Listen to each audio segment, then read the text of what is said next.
jujur saya merasa malas untuk memulai komunikasi. Ya saking keselnya ya. Bagaimana caranya agar saya bisa marah dengan cara yang tidak menyalahi syariat?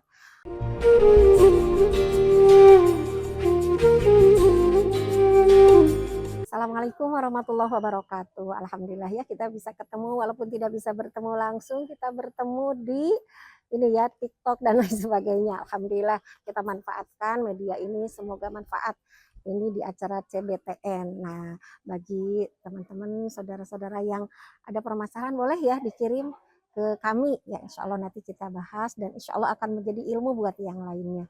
Nah, ini beda lagi nih pertanyaan yang biasanya berkaitan dengan poligami nih, ini rada beda. Ini suaminya yang apa ya, emosional gitu ya, yang pemarah. Nah, ini pertanyaannya saya sedang marah. Nah, jadi karena suaminya pemarah, pendiam, jadi istrinya yang marah. Tetapi saya takut jika kemarahan ini menjadi dosa. Wah, ini solihah banget ya. Marah ke suami yang suaminya berbuat kurang baik ya. Suami saya tipenya pendiam, mendebat sedikit saja dia langsung marah dan merasa dirinya paling benar. Selama 2 hari terakhir saya hanya melayani kewajiban saya sebagai istri. Saya tidak mengajaknya bicara. Jujur saya merasa malas untuk memulai komunikasi. Ya saking keselnya ya. Bagaimana caranya agar saya bisa marah dengan cara yang tidak menyalahi syariat?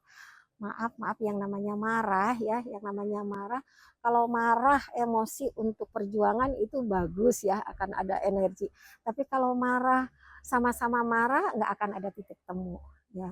Jadi kita kalaupun bukan marah mungkin di situ lebih ke tegas mungkin ya di situ karena memberikan pelajaran kepada suami misalnya, tapi kan bukan dengan marah yang membludak. Nah, di sini suami saya sangat peduli kepada orang tua, adik-adiknya mereka tidak dalam kondisi kekurangan.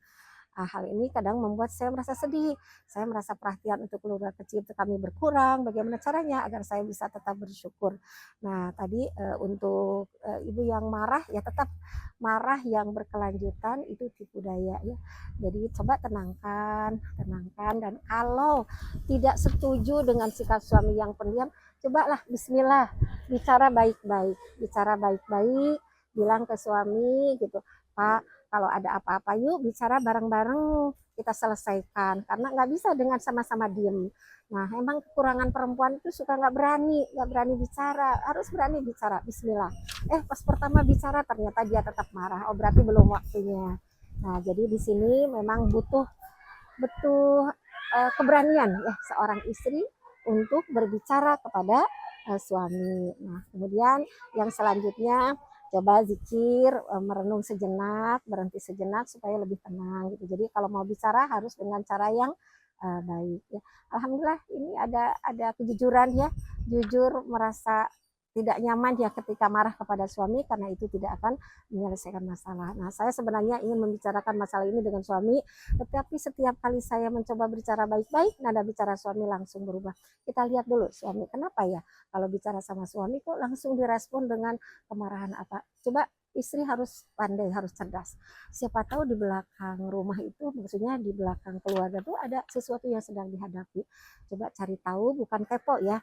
Siapa tahu kemarahan yang dihadapi oleh suami, yang dilakukan suami itu bukan kemarahan karena kekurangan istri, bukan, tapi karena di luar ada permasalahan yang menekan gitu ya. Ya berarti ketika seorang istri bisa memahami, memaklumi, nanti istri mereda, nah itu bisa diskusi. Nah yang terakhir, seorang istri biasanya kalau melihat pendiam, marah, langsung pokoknya degeneralisir semuanya jelek, enggak. Setiap pasangan pasti ada kelebihannya. Coba lihat, oh suami saya memang pendiam, oh tapi suami saya tuh orangnya tanggung jawab. Oh suami saya itu apa ya suka emosi, tapi ternyata suami saya ada kelebihannya, dia ibadahnya rajin. Saya coba lihat kelebihan yang dimiliki oleh suami supaya ngimbang gitu ya. Mudah-mudahan Allah memberikan kelembutan ya kepada suami dan teteh tidak marah. Assalamualaikum.